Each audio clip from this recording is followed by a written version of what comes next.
नाजरीन आदाब Avon TV में आप तमाम का खैर मकदम है। कल्याण कर्नाटक सारथी चालकर अभिवृद्धि संघ की जानिब से एक अवेयरनेस प्रोग्राम का शानदार इनेकाद अमल में लाया गया। ये कैंप रायचूर शहर के हाशमिया चौक यानी अम्बेडकर सर्कल पर वाक़ा मनोरंजन केंद्र में मुनक़िद किया गया था, जिसमें डिस्ट्रिक्ट लीगल सर्विस अथॉरिटी के जिम्मेदारान, डिस्ट्रिक्ट एडमिनिस्ट्रेशन, महकमा पुलिस, ट्रांसपोर्ट डिपार्टमेंट और लेबर डिपार्टमेंट के अफराद ने भी शिरकत की। उनका भी इसमें इश्तिराक रहा। इस मौके पर लेबर ऑफिसर आरती ने मजदूरों को मिलने वाले हुकूक और सहूलियात के बारे में तफसीली बयान किया। इनके अलावा इस प्रोग्राम में कुमारी प्रियंका, श्रीकांत, आरटीओ राकेश, मंजुनाथ पीएसआई, इनके अलावा डिस्ट्रिक्ट प्रेसिडेंट महबूब अंसारी, एजाजी सदर जाफर सादिक, कर्नाटक सदर जगदीश देसाई, सुशील सरजोड़गी, जाफर सादिक एस, मंजुनाथ और दीगर भी मौजूद थे।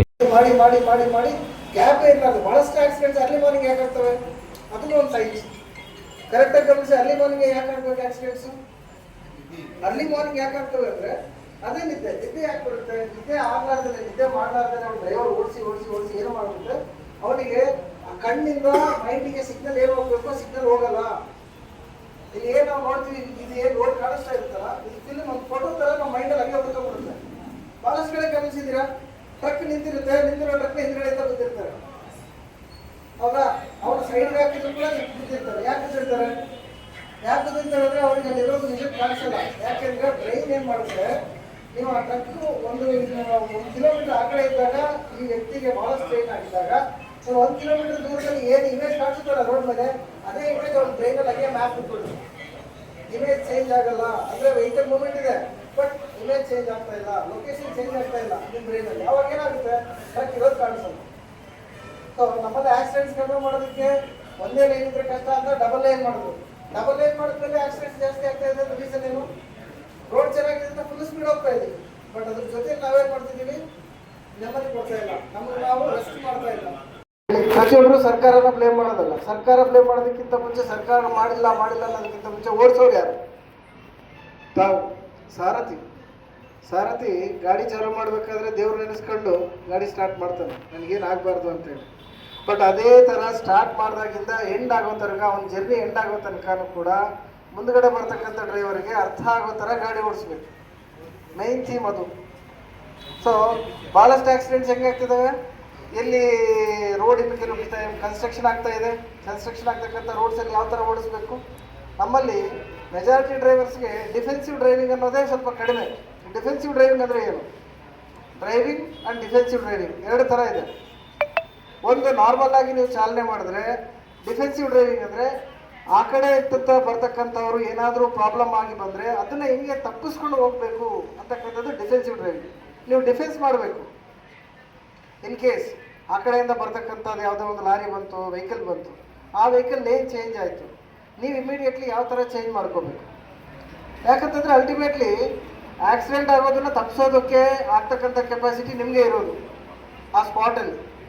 ಯಾಕಂತಂದರೆ ಆಕ್ಸಿಡೆಂಟ್ಸ್ ಆದರೆ ಗಾಡಿನೂ ಪ್ರಾಬ್ಲಮ್, ನೀವು ಪ್ರಾಬ್ಲಮ್, ಫ್ಯಾಮಿಲಿ ಪ್ರಾಬ್ಲಮ್. ಅದ್ರ ಜೊತೆಯಲ್ಲಿ ಇಲ್ಲಿ ಮೆಜಾರಿಟಿ ಇರ್ತಕ್ಕಂಥವ್ರು ಟ್ಯಾಕ್ಸಿ ಡ್ರೈವರ್ಸ್. ನಿಮ್ಮ ಟ್ಯಾಕ್ಸಿಯಲ್ಲಿ ಕೂತ್ಕೊಳ್ಳೋರು ಯಾರು? ಬೇರೆ ಯಾರೋ ಕಸ್ಟಮರ್ಸ್, ಅವ್ರ ಕುಟುಂಬಗಳು. ಸೊ ಇದಕ್ಕೆಲ್ಲ ಸೊಲ್ಯೂಷನ್ ಏನು? ನಿಧಾನವಾಗಿ ಮಾಡೋದು.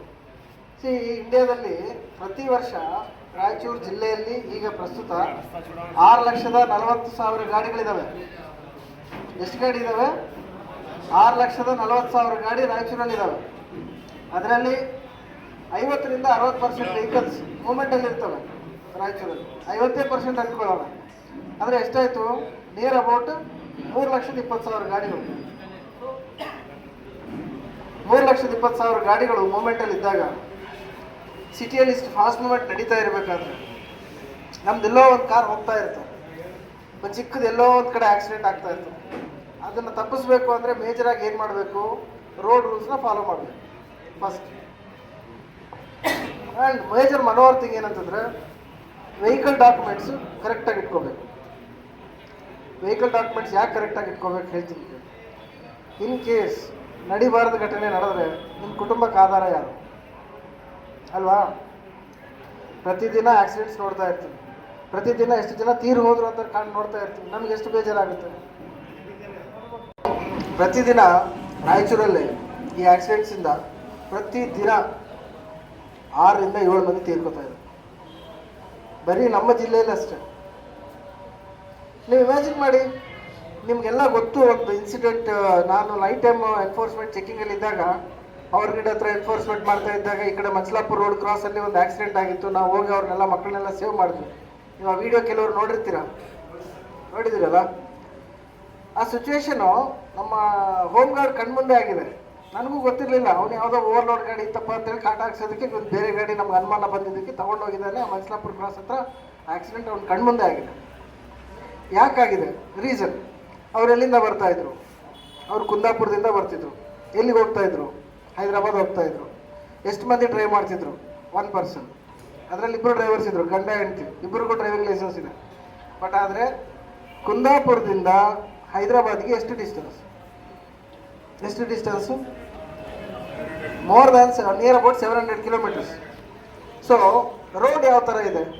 ಅಲ್ಲಿಂದ ಅದು ಆ ಕಡೆ ಯಾವುದು ಕರಾವಳಿ ಏರಿಯಾ, ಅಲ್ಲಿಂದ ಅವ್ರು ಘಟ್ಟ ಬರಬೇಕು, ಅಂದರೆ ಹಿಲ್ ಸ್ಟೇಷನ್, ಹಿಲ್ಸ್ ಎಲ್ಲ ಕ್ರಾಸ್ ಮಾಡಬೇಕು, ಘಾಟ್ ಸೆಕ್ಷನ್ ದಾಟ್ಕೊಂಡು ಬರಬೇಕು. ಅದಾದಮೇಲೆ ಮತ್ತೆ ಈ ಭದ್ರಾವತಿ ಶಿವಮೊಗ್ಗ ಈ ಕಡೆ ರೋಡ್ ಬರಬೇಕು. ಅದಾದಮೇಲೆ ಈ ರೋಡಿಂದ ಇಲ್ಲಿಗೆ ಬರಬೇಕು.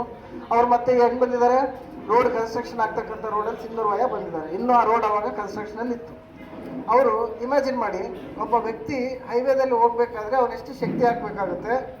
ರೋಡ್ ಕನ್ಸ್ಟ್ರಕ್ಷನ್ ಇದ್ದಾಗ ಸ್ಲೋ ಆಗಿ ವೆಹಿಕಲ್ ಹೋಗ್ಬೇಕಾದ್ರೆ ಅವನೆಷ್ಟು ಶಕ್ತಿ ಹಾಕಬೇಕಾಗುತ್ತೆ? ಸ್ಟ್ರೈನ್ ಯಾವುದ್ರಲ್ಲಿ ಆಗ್ತಾನೆ ಡ್ರೈವರು? ಸ್ಟ್ರೈನ್ ಯಾವುದ್ರಲ್ಲಿ ಆಗ್ತಾನೆ? ಕನ್ಸ್ಟ್ರಕ್ಷನ್ ರೋಡ್ ಚೆನ್ನಾಗಿಲ್ಲದೆ ಇರೋ ಕಂಡೀಷನಲ್ಲಿ ಡ್ರೈವರು ಸ್ಟೀರಿಂಗ್ನ ಬ್ಯಾಲೆನ್ಸ್ ಮಾಡಿ, ಜನನ ಬ್ಯಾಲೆನ್ಸ್ ಮಾಡಿ, ಸಸ್ಪೆನ್ಷನ್ನ ಬ್ಯಾಲೆನ್ಸ್ ಮಾಡಿ ಗಾಡಿ ಓಡಿಸಿ ಏನಾಗ್ಬಿಡ್ತಾನೆ? ಸ್ಟ್ರೈನ್ ಆಗಿಬಿಡ್ತಾನೆ. ಅಂಥದ್ದು ಆ ವ್ಯಕ್ತಿ ಅಲ್ಲಿಂದ ಸ್ಟಾರ್ಟ್ ಆಗಿದ್ದವನು ಸಿಂಧನೂರ್ವರೆಗೂ ಓಡಿಸ್ಕೊಂಡು ಬಂದಿದ್ದಾನೆ, ಸಿಂಧೂರು ಮಾನ್ವಿವರೆಗೂ, ಒಬ್ಬನೇ ಸಿಂಗಲ್ ಡ್ರೈವರ್. ಅದಾದಮೇಲೆ ಏನಾಗಿದೆ, ಇಲ್ಲಿ ಅರ್ಲಿ ಮಾರ್ನಿಂಗು ಅವರು ಸಂಜೆ 5 ಗಂಟೆ ಬಿಟ್ಟಿದ್ದಾರೆ. ನೈಟೆಲ್ಲ ಜರ್ನಿ ಆಯಿತು. So early morning almost like ಒಂದು 4:15-5 ಗಂಟೆ ಸುಮಾರು ಅವ್ರ ಮನೆಯವರು ಆದಂಥ ಅವ್ರ ಲೇಡೀಸ್ ಯಾರೋ ಇದ್ದರು, ಅವ್ರಿಗೂ ಡ್ರೈವಿಂಗ್ ಲೈಸೆನ್ಸ್ ಇತ್ತು, ನಾನು ಓಡಿಸ್ತೀನಿ ಅಂತೇಳಿ ಅವ್ರ ಮೇಡಮ್ ತೊಗೊಂಡ್ರು. ನಾನು ಕಾರ್ ತೊಗೊಂಡು ಅವರು ಪಾಪ ಈ ಕಡೆ ಬಂದರು. ಈ ಕಡೆ ಬಂದಾದ್ಮೇಲೆ ಸಿನ್ನೂರು ಹತ್ರ ಸ್ವಲ್ಪ ಅವ್ರಿಗೂ ನಿದ್ದೆ ಬಂದಂಗೆ ಆಗಿದೆ. ಆದರೂ ಹಂಗೆ ಬಂದಿದ್ದಾರೆ. ಐ ಸ್ಟ್ರೈನ್ ಆಗಿದೆ, ಬ್ರೈನ್ ಸ್ಟ್ರೈನ್ ಆಗಿದೆ. ಸೊ ಅದೆಲ್ಲ ಸ್ಟ್ರೈನ್ ಆದಮೇಲೆ ಏನಾಗಿದೆ, ಹಿಂಗೆ ಬಂದಿದ್ದಾರೆ. ಯಾವತ್ತು ನಮ್ಮ ಬೈಪಾಸ್ ಟಚ್ ಆಯಿತು, ರೋಡ್ ಸಾಫಿ ಕಂಡುಬಿಡ್ತದೆ. ನಿಮಗೆ ಹೆಂಗಾಗುತ್ತೆ, ಒಬ್ಬನ ಚೆನ್ನಾಗಿ ಹಿಂಸೆ ಮಾಡಿ ಒಂದು ಸತಿ ಸ್ವಲ್ಪ ಫ್ರೀ ಬಿಟ್ಕೊಳ್ಳೆ, ನೀವು ಫೀಲ್ ರಿಲ್ಯಾಕ್ಸ್ಡ್. ಅವರು ಆ ಥರ ರಿಲ್ಯಾಕ್ಸ್ಡ್ ಆಗಿಬಿಟ್ರು. ರಿಲ್ಯಾಕ್ಸ್ಡ್ ಆದಾಗ ಏನಾಯ್ತು, ಅವರಿಗೆ ಒಂದು ಕಲ್ವರ್ಟ್ ಇದೆ ಒಂದು ಕಡೆ. ಆ ಕಲ್ವರ್ಟ್ ಹತ್ರ ಕಾರ್ ಏನಾಗುತ್ತೆ, ಸ್ಪೀಡಲ್ಲಿ ಬಂದರೆ ಹಂಪ್ ಹೊಡೆಯುತ್ತೆ ಈ ಥರ. ಅರ್ಥ ಆಯ್ತಲ್ಲ? ದಟ್ ಇಸ್ ಕಾಲ್ಡ್ ಹೌಲಿಂಗ್ ಎಫೆಕ್ಟ್ ಅಂತ ಕರಿತೀವಿ ವೆಹಿಕಲ್ಸ್ಗೆ. ಈ ರೋಡ್ ಕಲ್ವರ್ಟ್ಸ್ ಏನಿರುತ್ತೆ ಅಲ್ಲಿ ಈ ಥರ ವೆಹಿಕಲ್ ಈ ಥರ ಎದ್ದು ಕೂತ್ಕೊಳ್ಳುತ್ತೆ. ಈ ಹೌಲಿಂಗ್ ಎಫೆಕ್ಟಲ್ಲಿ ಏನಾಗುತ್ತೆ, ಫ್ರಂಟ್ ವೀಲ್ ಏನಿದೆ, ಫ್ರಂಟ್ ವೀಲ್ ಆ ಸ್ಪೀಡಲ್ಲಿ ಏರ್ ಲಿಫ್ಟ್ ಆಗುತ್ತೆ.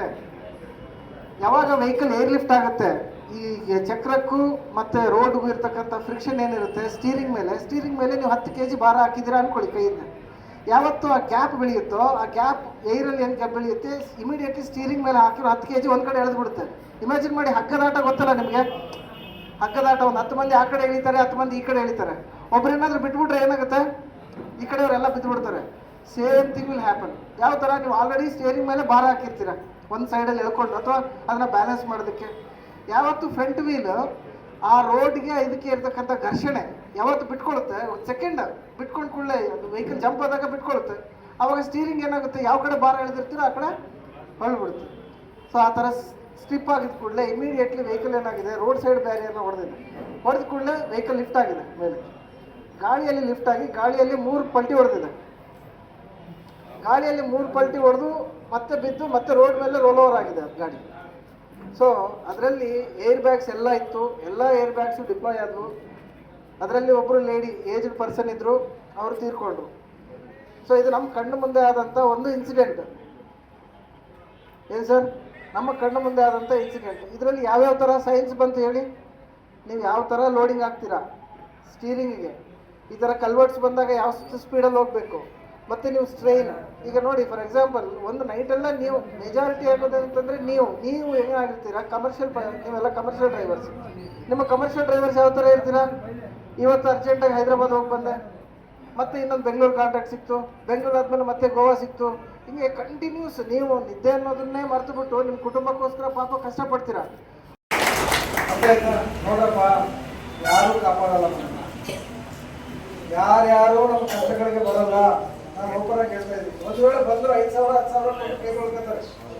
ಇವಾಗ ಯಾರ್ದೋ ಹಿಂಗೆ ಆಯ್ತು ಕಷ್ಟ ಆಯ್ತು ಅಂತ ಹೇಳಿ ನಾಳೆ ಸಾಧಿಕ್ ಅವ್ರು ಬಂದ್ಬಿಟ್ಟು ಸರ್ ಹಿಂಗೆ ನಮ್ಮ ಡ್ರೈವರ್ದು ಪ್ರಾಬ್ಲಮ್ ಆಗಿದೆ ಸರ್ ಹಿಂಗೆ ಹೆಲ್ಪ್ ಮಾಡಿ ಸರ್ ಏನಾದರೂ ಹಾಸ್ಪಿಟಲ್ ಇದ್ದಾರೆ ಅಂದರೆ ನಾನು ಎಷ್ಟು ಕೊಡಬಲ್ಲೆ 5,000 10,000 ತೆಗೆದು ಕೊಡಬಲ್ಲೆ, ಅದಕ್ಕಿಂತ ಜಾಸ್ತಿ ಕೊಡೋಕ್ಕಾಗ್ತದೆ ನಾವು ಕೊಡೋಕ್ಕಾಗಲ್ಲ. ಇವಾಗಲೇ ಬೇರೆ ಅವ್ರ ನಿಮ್ಮ ಫ್ರೆಂಡ್ಸ್ ಆದರೂ ಹೆಲ್ಪ್ ಮಾಡಿದ್ರೆ ಅವ್ರಿಗೂ ಕಷ್ಟಗಳಿದ್ದಾವೆ, ಅವ್ರು ಎಷ್ಟು ಮಾಡ್ತಾರೆ, ಅವರು ಒಂದು 5,000 10,000 ಅವ್ರು ಕೊಡ್ತಾರೆ. ಇನ್ನೇನು ಮಾಡೋಕ್ಕಾಗುತ್ತೆ? ನಾನು ಹೇಳೋದು ನಿಮ್ಗೆ ದುಡ್ಡು ಉಳಿಸ್ಕೊಳ್ಳೋದಕ್ಕೆ ಮಾರ್ಗ ಗೊತ್ತಾಗ್ತಿಲ್ಲ ಸರ್ ಅಂತಂದ್ರೆ ಇದೊಂದು ಮಾಡಿ, ಹುಂಡಿಗಳು ತಗೊಳ್ಳಿ, ಹುಂಡಿ ತಗೊಂಡೋಗಿ ಪ್ರತಿದಿನ ಸಂಜೆ ಅದೆಷ್ಟು ಜೋಬಗಳು ಇತ್ತು ಅಷ್ಟು ಅದರೊಳಗಡೆ ಹಾಕಿ 1 ತಿಂಗಳು ಆದ್ಮೇಲೆ ತೆಗೆದು ನೋಡಿ. ನೀವು ಒಂದು ಇನ್ಶೂರೆನ್ಸ್ ಪಾಲಿಸಿ ತಗೋಬೋದು, 1 ಕೋಟಿ ರೂಪಾಯಿ ಬೆನಿಫಿಟ್ ಆಗೋಷ್ಟು ಇನ್ಶೂರೆನ್ಸ್ ಪಾಲಿಸಿ ತಗೋಬೋದು. ಅರ್ಥ ಆಯ್ತಲ್ಲ? ಅದರಲ್ಲಿ ಆಕ್ಸಿಡೆಂಟಲ್ ಇನ್ಶೂರೆನ್ಸ್ ಇದೆ, ಅರ್ಥ ಆಯ್ತಲ್ಲ? ಆಕ್ಸಿಡೆಂಟಲ್ ಇನ್ಶೂರೆನ್ಸ್ ನಿಯರ್ ಅಬೌಟ್ 20 ಲಕ್ಷದಿಂದ 30 ಲಕ್ಷ ರೂಪಾಯಿವರೆಗೂ ಕೊಡ್ತಕ್ಕಂಥ ಆಕ್ಸಿಡೆಂಟ್ ಇನ್ಶೂರೆನ್ಸ್ ವರ್ಷಕ್ಕೆ 15,000 ರೂಪಾಯಿ ನಿಮ್ಗೆ ಫ್ಯಾಮಿಲಿ ಸಿಗ್ತಾ ಇದೆ. 15,000 ರೂಪಾಯಿ ವರ್ಷಕ್ಕೆ ಅಂದ್ರೆ ತಿಂಗಳಿಗೆ ಎಷ್ಟಾಯ್ತಪ್ಪ? 1,200 ರೂಪಾಯಿ. 1,200 ರೂಪಾಯಿ. ಸೊ 1,200 ರೂಪಾಯಿ ಡಿವೈಡ್ ಮಾಡಿ ತಿಂಗಳಿಗೆ ದಿನಕ್ಕೆ ಎಷ್ಟಾಗುತ್ತೆ? 30 ರೂಪಾಯಿ ರೀ. ದಿನಕ್ಕೆ 30 ರೂಪಾಯಿ. ನಾನು 40 ರೂಪಾಯಿ ಅನ್ಕೊಳ್ಳಿ, 4 12 ರೂಪಾಯಿ, 1,200 ರೂಪಾಯಿ, 40 ರೂಪಾಯಿ ಅವ್ರ ದಿನಕ್ಕೆ. ಒಂದು ಸಿಗರೇಟ್ 15 ರೂಪಾಯಿ, 20 ರೂಪಾಯಿ ಸಿಗರೇಟು, ಒಂದು ಚಾಯ್ 35 ರೂಪಾಯಿ ಆದರೆ ಇನ್ನೊಂದು 5 ರೂಪಾಯಿ ಸೇರಿಸಿದ್ರೆ ನಿಮಗೆ ಇನ್ಶೂರೆನ್ಸ್ ಆಗುತ್ತೆ.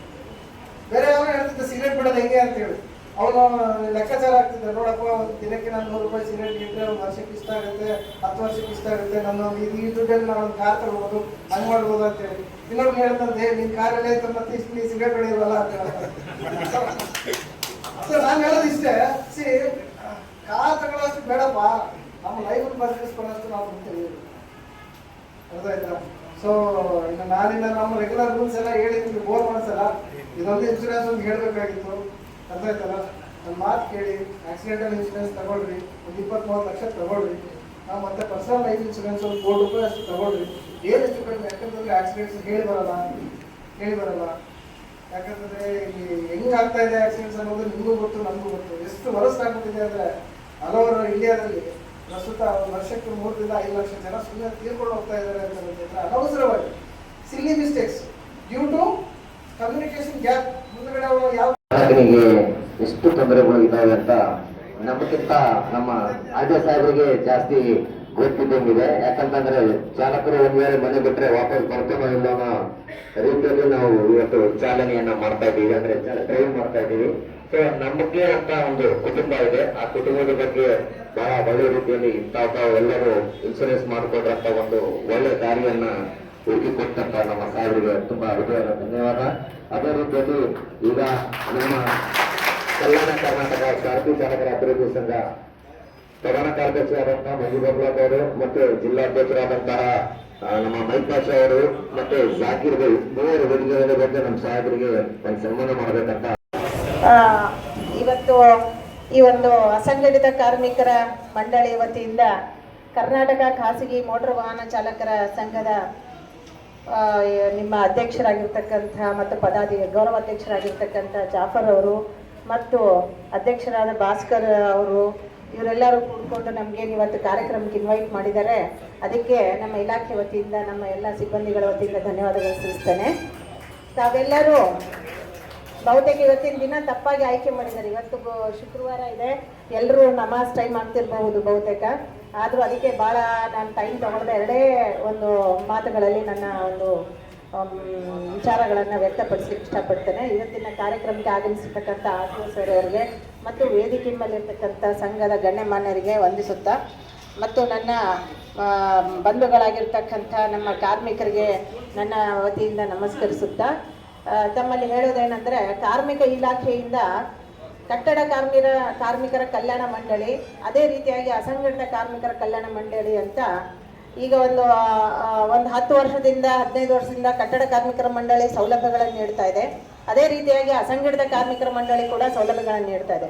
ಈ ಅಸಂಘಟಿತ ಕಾರ್ಮಿಕರ ಒಂದು ಗುಂಪಿನಲ್ಲಿ ಸುಮಾರು 370ಕ್ಕಿಂತ ಹೆಚ್ಚು ಒಂದು ಕುಶಲಕರ್ಮಿಗಳನ್ನು ಅದರಲ್ಲಿ ಸೇರಿಸಿದ್ದಾರೆ.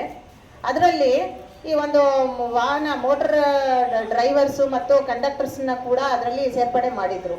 ಬಟ್ ಈ ವರ್ಷದಲ್ಲಿ, ಕಳೆದ ವರ್ಷದಲ್ಲಿ ಅವರ ಸಂಖ್ಯೆ ಹೆಚ್ಚಿಸಲಿಕ್ಕೆ ಬರೀ ಡ್ರೈವರ್ ಮತ್ತು ಕ್ಲೀನರ್ಗೆ ಮಾತ್ರ ಇದು ಸೀಮಿತ ಆಗಬಾರ್ದು, ಇದರಲ್ಲಿ ನಿರ್ವಾಹಕರಾಗಿರ್ಬೋದು ಮತ್ತು ವಾಹನಕ್ಕೆ ಸಂಬಂಧಪಟ್ಟ ಬೇರೆ ಒಂದು ಕೆಲಸ ಕಾರ್ಯಗಳು, ಫಾರ್ ಎಕ್ಸಾಂಪಲ್ ಏರ್ ಫಿಲ್ಲಿಂಗ್ ಆಗಿರ್ಬೋದು, ವಾಟರ್ ವಾಶ್ ಆಗಿರ್ಬೋದು, ಮೆಕ್ಯಾನಿಕ್ಸ್ ಆಗಿರ್ಬೋದು, ಅವ್ರನ್ನೆಲ್ಲರನ್ನೂ ಕೂಡ ಸೇರ್ಪಡೆ ಮಾಡಬೇಕು ಅಂತ ಹೇಳಿ ನಿರ್ಣಯ ತಗೊಂಡು ತಮಗಾಗಿಯೇ ಒಂದು ಪ್ರತ್ಯೇಕವಾದ ಮಂಡಳಿಯನ್ನೇ ರಚಿಸಿಬಿಟ್ಟಿದ್ದಾರೆ ನಮ್ಮ ಕಾರ್ಮಿಕ ಸಚಿವರು ಸಂತೋಷ್ ಲಾಲ್ ಸಾಹೇಬರು. ಅವರ ಒಂದೇನೋ ಅವರು ಒಂದು ಆದ್ಯತೆಯನ್ನು ಕೊಟ್ಟಿದ್ದಾರೆ ನಿಮಗೆ. ಅದಕ್ಕೆ ನಾವು ಅವರಿಗೆ ತುಂಬ ಗೌರವಪೂರ್ವಕವಾಗಿ ಇವತ್ತಿನ ದಿನ ನೆನೆಸ್ಕೊಳ್ಬೇಕಾಗುತ್ತೆ. ಅಷ್ಟೇ ಮಾಡಿಲ್ಲ, ತಮಗಾಗಿನೇ ಒಂದಷ್ಟು ಏನಂತಾರೆ ಫೆಸಿಲಿಟೀಸ್ಗಳನ್ನು ಕೂಡ ಅವರು ಈ ಒಂದು ಮಂಡಳಿ ವತಿಯಿಂದ ಕೊಡಲಿಕ್ಕೆ ನಿರ್ಣಯಗಳನ್ನು ತಗೊಂಡಿದ್ದಾರೆ. ಪ್ರಥಮವಾಗಿ ತಾವುಗಳು ಇದರಲ್ಲಿ ನೋಂದಣಿ ಮಾಡ್ಕೊಳ್ಬೇಕು. 18ರಿಂದ 70 ವರ್ಷ ವಯಸ್ಸಿನವರು ತಾವು ಏನದ ನಮ್ಮ ಕಚೇರಿಯಲ್ಲಿ ಬಂದು ಆನ್ಲೈನ್ನಲ್ಲಿ ತಮ್ಮ ನೋಂದಣಿಯನ್ನು ಮಾಡಿಸ್ಕೊಡ್ಬೋದು. ಅದರಲ್ಲಿ ವಿವಿಧ ಕಾರ್ಮಿಕರು ಇದರಲ್ಲಿ ಒಳಪಟ್ಟಿದ್ದಾರೆ. ನಾನು ಹೇಳಿದ್ನಲ್ಲ, ವಾಟರ್ ಫಿಲ್ಲಿಂಗ್ ಆಗಿರ್ಬೋದು, ಏರ್ ಫಿಲ್ಲಿಂಗ್ ಆಗಿರ್ಬೋದು, ಕ್ಲೀನಿಂಗ್ ಮೆಕ್ಯಾನಿಕ್ ಆಗಿರ್ಬೋದು, ಮತ್ತು ಕ್ಯಾಶ್ ಕೌಂಟ್ರಲ್ಲಿ ಕುತ್ಕೊಂಡು ಅಕೌಂಟ್ಸ್ ಬರೆಯೋರು ಆಗಿರ್ಬೋದು, ಕ್ಲರ್ಕ್ ಆಗಿರ್ಬೋದು, ಇಂಥ ಎಲ್ಲ ಒಂದು ಪ್ರೈವೇಟ್ ಮೋಟರ್ ವೆಹಿಕಲ್ ನಡೆಸಲಿಕ್ಕೆ ಯಾರ್ಯಾರು ಉಪಯೋಗ ಬೇಕಾಗುತ್ತೆ, other then driver, conductor, cleaner, ಅವ್ರನ್ನೆಲ್ಲರನ್ನೂ ಇದರಲ್ಲಿ ಸೇರ್ಪಡೆ ಮಾಡಿ ಇದನ್ನು ಒಂದು ಮಂಡಳಿ ಅಂತಲೇ ರಚನೆ ಮಾಡಿ ತಮಗೆ ನೋಂದಣಿ ಅವಕಾಶ ಮಾಡಿಕೊಟ್ಟಾರೆ. ಬಟ್ ಇಲ್ಲಿ 3 ಒಂದು ವಿಚಾರಗಳು ತಾವು ಗಮನಿಸಬೇಕಾಗ್ತದೆ. ತಾವು ಇನ್ಕಮ್ ಟ್ಯಾಕ್ಸ್ ಪೇಯರ್ ಆಗಿರಬಾರ್ದು, ಮತ್ತು ಯಾವುದೇ ಕಾರಣಕ್ಕೂ ತಾವು ವೇತನದಲ್ಲಿ ESI PF ಅನ್ನು ಪಡಿತಿರಬಾರ್ದು. ಅಂಥವ್ರಿಗೆ ಮಾತ್ರ ಏನಿದೆ ಇಲ್ಲಿ ಅವಕಾಶ ಇದೆ. ತಮ್ಮ ವಯಸ್ಸು ಏನಿರಬೇಕು 18ರಿಂದ 70 ವರ್ಷ ಆಗಿರಬೇಕು, ಮತ್ತು ತಾವೇನಾದ ಡ್ರೈವಿಂಗ್ ಲೈಸೆನ್ಸನ್ನು, ಅಧಿಕೃತ ಡ್ರೈವಿಂಗ್ ಲೈಸೆನ್ಸನ್ನು ಪಡ್ಕೊಂಡಿರಬೇಕು. ಇದರಲ್ಲಿ ಏನಿದೆ, 3 ವರ್ಷದವರೆಗೆ ತಾವು 50 ರೂಪಾಯಿಯನ್ನು ಕಟ್ಟಿಬಿಟ್ಟು ನೋಂದಣಿ ಅವಕಾಶ ಮಾಡ್ಕೊಳ್ಳೋದು. 3 ವರ್ಷಕ್ಕೊಮ್ಮೆ ತಾವು ರಿನ್ಯೂವಲ್ ಮಾಡ್ಕೋಬೇಕು. ರಿನ್ಯೂವಲ್ನಲ್ಲಿ ಕೂಡ 50 ರೂಪಾಯಿ ಏನದ ಮಿನಿಮಮ್ ಫೀಸನ್ನು ತಮ್ಗೆ ಮಾಡಿದ್ದಾರೆ. ಅದನ್ನು ಕಟ್ಟಿಬಿಟ್ಟು ತಾವು ತಮ್ಮ ನೋಂದಣಿಯನ್ನು ಪಡ್ಕೊಳ್ಬಹುದಾಗಿದೆ. ಇದರಿಂದ ಏನು ಲಾಭ ಇದೆ ಅಂತ ತಾವು ಕೇಳಿದಾಗ ಏನಾಗುತ್ತೆ, ನಿಮಗೆ ಏನಾದರೂ ನಾಟ್ ಓನ್ಲಿ ಡ್ರೈವರ್ಸ್, ಅದಕ್ಕೆ ರಿಲೇಟೆಡ್ ಆಲೈಡ್ ಸರ್ವಿಸಸ್. ಮೊನ್ನೆ ನಾನು ಜಾಫರ್ ಅವ್ರು ಚರ್ಚೆ ಮಾಡಿದಾಗ ಅವ್ರು ಬರೀ ಡ್ರೈವರ್ ಕಂಡಕ್ಟರ್ಗೆ ಅಪ್ಲೈ ಆಗುತ್ತೆ ಅಂದಿದ್ರು. ನಾನು ಪ್ಯಾಂಪ್ಲೆಟ್ ತೆಗೆದು ನೋಡಿದ್ರೆ accident resulting in death of the beneficiary of motor transport and other allied works ಅಂತ ಕೊಟ್ಟಿದ್ದಾರೆ. ಅಂದರೆ ಬೇರೆ ಒಂದು ಕೆಲಸಗಳಿಗೆ ರಿಲೇಟೆಡ್, ನಾನು ಬೇರೆ ಕೆಲಸಗಳು ಹೇಳಿದ್ನಲ್ಲ, ಅದಕ್ಕೂ ಸಂಬಂಧಪಟ್ಟಂಗೆ ಆಕ್ಸಿಡೆಂಟಲ್ ಡೆತ್ ಏನಾದರೂ ಆದರೆ 5 ಲಕ್ಷ ರೂಪಾಯಿವರೆಗೂ ತಮಗೆ ಏನದ ಇನ್ಶೂರೆನ್ಸ್ ಫೆಸಿಲಿಟಿ ಇದೆ ಇಲ್ಲಿ. ಮತ್ತು ಅವ್ರಿಗೇನಾದರೂ ಶಾಶ್ವತ ದುರ್ಬಲತೆ ಆಯಿತು ಅಥವಾ ಒಂದು ಹಂತದವರೆಗೆ ದುರ್ಬಲತೆ ಆದರೆ ರೇಷಿಯೋಗೆ ಸಂಬಂಧಪಟ್ಟಂಗೆ 2 ಲಕ್ಷ ಮ್ಯಾಕ್ಸಿಮಮ್ವರೆಗೂ ತಮಗೆ ಬೆನಿಫಿಟ್ ಪಡ್ಕೊಳ್ಳಿಕ್ಕೆ ಇಲ್ಲಿ ಅವಕಾಶ ಇದೆ, ಕಾಂಪನ್ಸೇಷನ್ನು. ಅದು ಅಲ್ಲದೆ ತಮಗೆ ಏನಪ್ಪ ಅಂದ್ರೆ ಹಾಸ್ಪಿಟಲ್ ಎಕ್ಸ್ಪೆನ್ಸಸ್ ಏನಾದರೂ ಆಕ್ಸಿಡೆಂಟ್ನಲ್ಲಿ ಆಯಿತು ಅಂದರೆ 1 ಲಕ್ಷದವರೆಗೂ ತಮಗೆ ಅದನ್ನು ಕೂಡ ಟು ದ ಮ್ಯಾಕ್ಸಿಮಮ್ 1 ಲ್ಯಾಕ್ ನಿಮ್ಗೆ ರೀಂಬರ್ಸ್ ಮಾಡಿಕೊಡ್ತಾರೆ. ಅದೇ ರೀತಿಯಾಗಿ ಆಕ್ಸಿಡೆಂಟಲ್ಲಿ ತೀರ್ಕೊಂಡು ಹೋಗಿರೋ ನಮ್ಮ ಕಾರ್ಮಿಕರ ಮಕ್ಕಳಿಗೆ, 2 ಮಕ್ಕಳಿಗೆ 10,000 ರೂಪಾಯಿವರೆಗೂ, SSLC ಮುಗಿಯುವವರೆಗೂ ಅವ್ರಿಗೇನದ 10,000 ರೂಪಾಯಿ ವರ್ಷಕ್ಕೆ ಸ್ಕಾಲರ್ಶಿಪ್ಪನ್ನು ಕೂಡ ಕೊಡ್ತಾರೆ 2 ಮಕ್ಕಳಿಗೆ. ಅದೇ ರೀತಿಯಾಗಿ ಅವ್ರಿಗೇನಾದರೂ ನ್ಯಾಚುರಲ್ ಡೆತ್ ಆಯಿತು. ನಿನ್ನೆ ನನಗೆ ಫೋನ್ ಮಾಡಿದ್ರು ಒಬ್ರು, ಯಾರು ನಂಗೆ ಗೊತ್ತಿಲ್ಲ ಇಲ್ಲಿ ಯಾರಿದ್ದಾರೋ, ಒಬ್ರು ಯಾರೋ ಡ್ರೈವರು ಡೆತ್ ಆಗಿದ್ದಾರೆ ನ್ಯಾಚುರಲ್, ಅವ್ರಿಗೆ ಪ್ಯಾರಲಿಸಿಸ್ ಆಗಿ. ಅವ್ರಿಗೆ ಏನು ಬೆನಿಫಿಟ್ ಬರುತ್ತೆ ಅಂತ ಫೋನ್ ಮಾಡಿ ನನಗೆ ನಿನ್ನೆ ಕೇಳಿದ್ರು, ವಿಚಾರಿಸಿದ್ರು. ಅವ್ರಿಗೆ 25,000ವರೆಗೂ ಅವ್ರಿಗೆ ಫ್ಯೂನರಲ್ ಎಕ್ಸ್ಪೆನ್ಸ್ ವಿತ್ ಕಾಂಪನ್ಸೇಷನ್ ಬರುತ್ತೆ ಅಂತ ನಾನು ಮಾಹಿತಿ ಕೊಟ್ಟೆ ಅವ್ರಿಗೆ. ಸೊ ಈ ರೀತಿ ಇದೆ. ನ್ಯಾಚುರಲ್ ಡೆತ್ಗೆ 25,000 ಬರುತ್ತೆ. ಮತ್ತು ತಮ್ಮ 2 ಮಕ್ಕಳಿಗೆ ಸ್ಕಾಲರ್ಶಿಪ್ಪು 12 ತರಗತಿವರೆಗೂ 3,000 ರೂಪಾಯಿ. ಅಂದರೆ ನಾನು ಹೇಳ್ತಿರೋದು, ನೀವು ಆಲ್ರೆಡಿ ಮೆಂಬರ್ಶಿಪ್ ಇದ್ದು ಜೀವಂತವಾಗಿರುವಂಥ ಕಾರ್ಮಿಕರಿಗೆ ಮಕ್ಕಳಿಗೆ 12th ಸ್ಟ್ಯಾಂಡರ್ಡ್ವರೆಗೂ 3,000 ರೂಪಾಯಿ ಪ್ರತಿ ವರ್ಷ 2 ಮಕ್ಕಳಿಗೆ ಏನಿದೆ ಸ್ಕಾಲರ್ಶಿಪ್ ಬರುತ್ತೆ. ಡಿಗ್ರಿ ಮತ್ತು ಈಕ್ವಲೆಂಟ್ ಓದಿದವರಿಗೆ 5,500 ವರ್ಷಕ್ಕೆ ಬರುತ್ತೆ. ಅದೇ ರೀತಿ ಇಂಜಿನಿಯರಿಂಗ್ ಮತ್ತು ಮೆಡಿಕಲ್ ಓದೋರಿಗೆ 8,000 ರೂಪಾಯಿ ವರ್ಷಕ್ಕೆ ಬರುತ್ತೆ. ಪೋಸ್ಟ್ ಗ್ರಾಜುಯೇಷನ್ ಮಾಡೋರಿಗೆ 11,000 ರೂಪಾಯಿ ಸ್ಕಾಲರ್ಶಿಪ್. ಈ ರೀತಿ ಸ್ಕಾಲರ್ಶಿಪ್ ಫೆಸಿಲಿಟಿ ಇದೆ. ಅದ್ರ ಜೊತೆಗೆ ಮತ್ತೆ ನಿಮ್ಗೇನಾದರೂ ಪೋಸ್ಟ್ ಗ್ರಾಜುಯೇಷನ್ ಓದಿಸ್ಬೇಕಂದ್ರೆ 25,000ವರೆಗೂ, ಇಂಜಿನಿಯರಿಂಗ್ ಮೆಡಿಕಲ್ ಓದಿಸಿದ್ರೆ 20,000ವರೆಗೂ, 10,000 ಡೆತ್ ಆಗಿರೋರ ಮಕ್ಕಳಿಗೆ, ಇಂಜಿನಿಯರಿಂಗು ಮೆಡಿಕಲ್ ಓದಿದ್ರು ಸಹಿತ 25,000ವರೆಗೂ ಅವರಿಗೆ ಫೆಸಿಲಿಟಿ ಮಾಡಿಕೊಟ್ಟಿದ್ದಾರೆ. ಸೊ ಈ ಫೆಸಿಲಿಟೀಸನ್ನು ತಾವು ದಯವಿಟ್ಟು ತಗೊಳ್ಬೇಕು. ಮತ್ತು ಯಾರಾದರೂ ಮಹಿಳಾ ಕಾರ್ಮಿಕರು ಪ್ರೈವೇಟ್ ಮೋಟರ್ ವೆಹಿಕಲ್ಸ್ನಲ್ಲಿ ಕೆಲಸ ಮಾಡೋರಾಗಿದ್ರಂದರೆ ಅವರಿಗೆ 10,000ವರೆಗೆ ಅವರಿಗೆ ಮೆಟರ್ನಿಟಿ ಬೆನಿಫಿಟನ್ನು ಕೂಡ ನೀಡಲಾಗುತ್ತೆ. ಸೊ ಇದು ಎಲ್ಲದರ ಬಗ್ಗೆ ಇನ್ನೂ ಹೆಚ್ಚಿನ ಮಾಹಿತಿ ಬೇಕಂದ್ರೂ ಸಹಿತ ನಮ್ಮ ಕಚೇರಿಗೆ ಮತ್ತು ಕಾರ್ಮಿಕ ಕಚೇರಿಗೆ ತಾವು ಸಂಪರ್ಕಿಸ್ಬೋದಾಗಿದೆ. ನಮ್ಮದು ವೆಬ್ಸೈಟ್ ಅದ, ಮತ್ತು ಹೆಲ್ಪ್ಲೈನ್ ಅದ 155-214 ಅಂತ ಕಾರ್ಮಿಕರ ಹೆಲ್ಪ್ಲೈನ್ ಅದ. ಅದರಲ್ಲಿ ಕೂಡ ತಾವು ವಾಟ್ಸಪ್ ಮೆಸೇಜ್ ಹಾಕಿದರೆ ನಿಮಗೆ ರಿಪ್ಲೈ ಬರುತ್ತೆ. ಸೊ ಈ ಎಲ್ಲ ಫೆಸಿಲಿಟೀಸ್ ತಾವು ದಯವಿಟ್ಟು ತೊಗೊಳ್ಬೇಕಂತ ನಾನು ಈ ಸಂದರ್ಭದಲ್ಲಿ ಹೇಳುತ್ತಾ, ನಾವು ರಾಯಚೂರಿನಲ್ಲಿ ಅಂಬೇಡ್ಕರ್ ಸಹಾಯ ಹಸ್ತನಲ್ಲಿ 3 ಕ್ಲೇಮ್ಗಳನ್ನು ಕೊಟ್ಟಿದ್ದೀವಿ. 30,000 ರೂಪಾಯಿ, 10,000 ರೂಪಾಯಿದು ರಿಜಿಸ್ಟ್ರೇಷನ್ 4,336 ಜನ ಮಾಡಿಸಿದ್ದೀವಿ. ಕರ್ನಾಟಕ ಮೋಟರ್ ಟ್ರಾನ್ಸ್ಪೋರ್ಟ್ನಲ್ಲಿ 2,053 ಜನನ ನೋಂದಣಿ ಮಾಡಿದ್ದೀವಿ. ಅದು ಭಾಳ ಕಡಿಮೆ ಇದೆ. ತಮ್ಮೆಲ್ಲರ ಸಹಕಾರದಿಂದ ಈಗ ಹೆಚ್ಚು ಕ್ಯಾಟಗರೀಸ್ನ ಇನ್ಕ್ಲೂಡ್ ಮಾಡಿರೋದ್ರಿಂದ, ಅವಾಗ ಬರೀ ಡ್ರೈವರ್ ಕ್ಲೀನರ್ ಇತ್ತು, ಅಷ್ಟು ಮಾಡೀವಿ. ಈಗ ಎಲ್ಲ ಕ್ಯಾಟಗರಿಯವರು ದಯವಿಟ್ಟು ತಾವು ನಮ್ಮ ಕಚೇರಿ ಸಂಪರ್ಕಿಸಿ ರಿಜಿಸ್ಟರ್ ಮಾಡ್ಕೊಳ್ಳಿ ಅಂತ ನಾನು ಈ ಸಂದರ್ಭದಲ್ಲಿ ಹೇಳಲಿಕ್ಕೆ ಇಷ್ಟಪಡ್ತೇನೆ. ನಾವು ಡ್ರೈವರ್ ಆಕ್ಸಿಡೆಂಟ್ನಲ್ಲಿ 40 ಕ್ಲೇಮ್ಗಳಿಗೆ 1,78,31,021 ರೂಪಾಯಿ TBT ಮುಖಾಂತರ ಯಾರು ಕಚೇರಿ ತಿರುಗಾಡೋದು ಬೇಕಾಗಿಲ್ಲ. ತಾವು ಆನ್ಲೈನ್ನಲ್ಲಿ ಅಪ್ಲಿಕೇಶನ್ಸ್ ವಿತ್ ಡಾಕ್ಯುಮೆಂಟ್ ಅಪ್ಲೋಡ್ ಮಾಡಿದ್ದಕ್ಕೆ ನಾವು ಬೆನಿಫಿಟನ್ನು ಕೊಡಿಸಿದ್ದೀವಿ. ಮತ್ತು ಡ್ರೈವರ್ ಮಕ್ಕಳಿಗೆ 34 ಮಕ್ಕಳು ಆಕ್ಸಿಡೆಂಟ್ನಲ್ಲಿ ತೀರ್ಕೊಂಡು ಹೋಗಿರೋ ಮಕ್ಕಳಿಗೆ 34,000ವರೆಗೂ ಅವ್ರಿಗೇನದ ನಾವು ಬೆನಿಫಿಟನ್ನು ಕೊಡಿಸಿದ್ದೀವಿ. ದಯವಿಟ್ಟು ತಾವು ಈ ಎಲ್ಲ ಬೆನಿಫಿಟ್ಸನ್ನು ತಗೊಳ್ಬೇಕು. ಇನ್ನೂ ಹೆಚ್ಚಿನ ಅಸಂಘಟಿತ ಕಾರ್ಮಿಕರು ಬೇರೆ ಇದ್ದಾರೆ. ಗಿಗ್ ವರ್ಕರ್ಸು, ಅಂಬೇಡ್ಕರ್ ಸಹಾಯಹಸ್ತನಲ್ಲಿ 99 ಕ್ಯಾಟಗರೀಸ್ನ ಇನ್ಕ್ಲೂಡ್ ಮಾಡಿದ್ದಾರೆ. ಇಲ್ಲ 101 ಕ್ಯಾಟಗರೀಸ್ ಇನ್ಕ್ಲೂಡ್ ಆಗಿದೆ. ಈ ಥರ ತಾವು ವಿವಿಧ ಬೇರೆ ಬೇರೆ ಯಾವುದೇ ಒಂದು ಕುಶಲಕರ್ಮಿಗಳಾಗಿದ್ದರೂ ಸಹಿತ ನಮ್ಮ ಇಲಾಖೆನ ಸಂಪರ್ಕಿಸಿ, ಇದು ಕಾರ್ಮಿಕ ಇಲಾಖೆ ಇದೆ, ಕಾರ್ಮಿಕರಿಗಾಗಿದೆ ಅಂತ ಹೇಳುತ್ತಾ ಅದರ ಸೌಲಭ್ಯ ಮತ್ತು ಸದುಪಯೋಗ ತಾವು ಪಡ್ಕೊಳ್ಬೇಕಂತ ಈ ಸಂದರ್ಭದಲ್ಲಿ ಹೇಳಿ ನನ್ನ 2 ಮಾತನ್ನು ಮುಗಿಸ್ತೀನಿ.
सीडॉल लुब्रिकेंट ऑयल अब रायचूर में भी दस्तयाब है। जी हां, रायचूर में अथराइज डिस्ट्रीब्यूटर हैं मोहम्मद इमरान, कमर एंटरप्राइजेस, नियर मस्जिद औलिया, आटो नगर, रायचूर। तो फिर अपनी गाड़ियों की स्मूथ राइडिंग के लिए आज ही रब्त कीजिए और खरीदिए सीडॉल लुब्रिकेंट ऑयल।